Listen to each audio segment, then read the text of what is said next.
Alors bonjour à tous, dans cette vidéo Inch'Allah, on va commencer le premier chapitre de la mécanique des fluides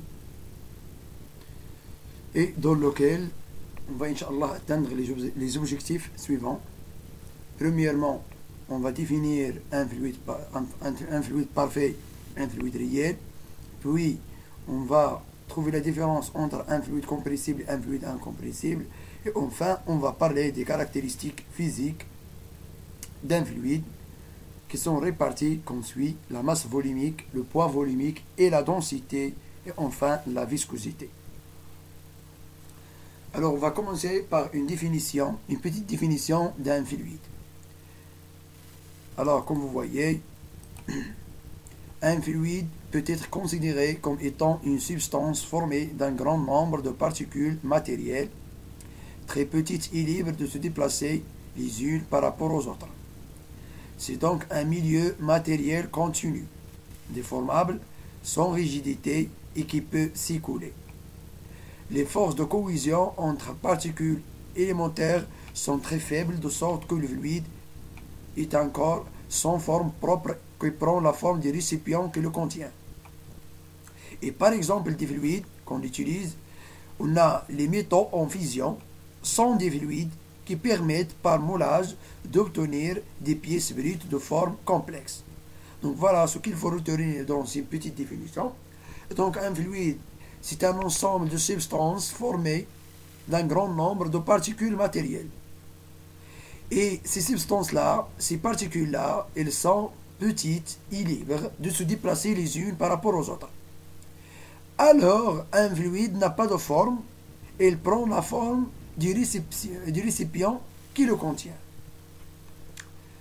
Maintenant, on va définir ce que c'est qu'un fluide parfait. Alors, on va définir donc soit un système fluide, c'est celui-là, c'est-à-dire un volume délimité par une surface fermée, c'est celle-là. Donc un fluide délimité, donc la frontière est sous forme d'une surface fermée, sigma, fictive ou non. Considérons D de F, c'est celle-là, cette force oblique, la force d'interaction au niveau de la surface élémentaire, D de S. Donc je vais déterminer, je vais préciser un élément de surface D de S, et D de F c'est la force, c'est celle-là. Cette force a deux composantes. La première composante, c'est la composante tangentielle D de F de T, la composante tangentielle élémentaire D de Ft, et la composante normale élémentaire, c'est D de Fn. Voilà.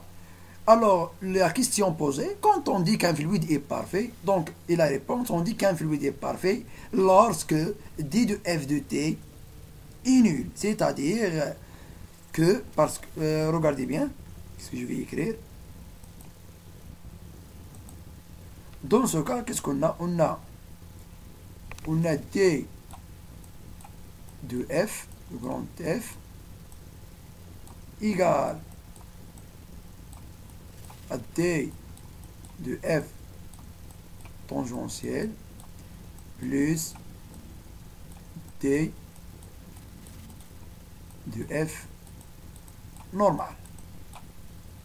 Et lorsqu'un fluide est parfait, alors D de Ft égale à 0, c'est-à-dire est nul, la composante tangentielle est nulle, c'est-à-dire que D de F égale à D de Fn. D'accord? Voilà. Alors dans ce cas, je vais éliminer df de t. Alors, je vais éliminer df de t. Il va me rester juste que d de f égale à d de fn. C'est-à-dire c'est celle-là. Donc je vais élever celle-là et celle-là. Alors, donc en général, un fluide est parfait s'il ne prend pas en compte les frottements entre ces couches. Voilà, donc c'est celle-là. C'est-à-dire, quand la composante d'éviter, autrement dit que la force d de f est normale, c'est-à-dire que d de f est égal à d, c'est la composante normale. Et donc, autrement dit aussi, En mécanique des fluides, un fluide il est parfait s'il est possible de décrire son mouvement sans prendre en compte les effets de frottement. Alors on néglige le frottement lorsqu'on parle d'un fluide parfait. Voilà. Donc on va passer maintenant à définir un fluide réel. Un fluide réel.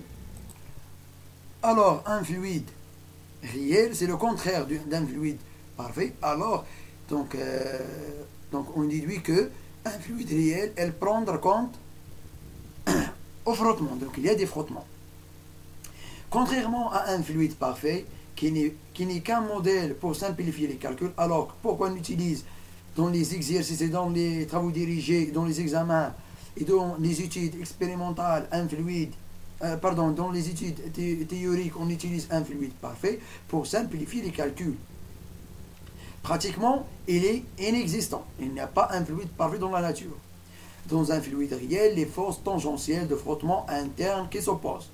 Alors, dans un fluide réel, on néglige pas les forces de frottement tangentielles qui s'opposent au glissement relatif des couches du fluide. Alors, donc, lorsqu'il y a un écoulement, c'est-à-dire il y a un glissement entre les couches du fluide, donc les frottements sont pris en considération. Ce phénomène de frottement visqueux apparaît lors du mouvement du fluide. C'est uniquement au repos qu'on admettra. Alors au repos, lorsque le fluide n'est pas en mouvement, on admettra que le fluide réel se comporte comme un fluide parfait. D'accord? Maintenant, on va passer à un fluide incompressible et trouver la différence entre celui-ci et un fluide compressible. Voilà. Un fluide incompressible, lorsque le volume occupé par une masse donnée d'un fluide, c'est-à-dire le volume ne varie pas en variant la pression. Alors, si la pression extérieure varie, le volume de ce fluide ne varie pas. Alors, le volume reste constant malgré la variation de la pression extérieure. Donc, les fluides incompressibles, ils sont en général des liquides, comme l'eau, l'huile, etc. Et les fluides compressibles, il y a une certaine proportionnalité entre le volume et la pression extérieure. Lorsque la pression extérieure se varie, alors on trouve que le volume occupé par une masse donnée d'un fluide, il se varie aussi en fonction de la pression extérieure. Alors les fluides compressibles, ce sont en général des gaz. D'accord? Maintenant, on va passer à les caractéristiques physiques. Donc on va parler de la masse volumique. Là, comme vous savez, la masse volumique, c'est là, ρ est égal à m sur v. C'est le rapport de la masse sur le volume. Tel que ρ, c'est la masse volumique en kg par mètre cube. Et m, c'est la masse en kg. Le volume, c'est en mètre cube. Donc dans cet exemple, on traitera les fluides en donnant leur masse. Voilà, les fluides incompressibles, ils sont en général des liquides comme le benzène, le chloroforme, l'eau, l'huile d'olive, la mercure, etc. Puis les fluides compressibles, ils sont des gaz, comme par exemple l'air, l'hydrogène, le méthane, et voilà, voici leur masse volumique. Maintenant, la notion qui est nouvelle, c'est le poids volumique. Donc, vous savez, le poids P est égal à M fois G, c'est le poids massique, et le poids volumique, c'est oméga bar, qui est égal à M fois G sur V, qui est égal à ρ fois G. Donc, volumique, c'est-à-dire en intervenant ρ, c'est ρ fois G. Et l'unité du poids volumique, c'est le newton par mètre cube. Et la densité, c'est la masse volumique du fluide, le rapport de la masse volumique du fluide sur la masse volumique d'un fluide de référence, c'est-à-dire ρ sur ρ référentiel.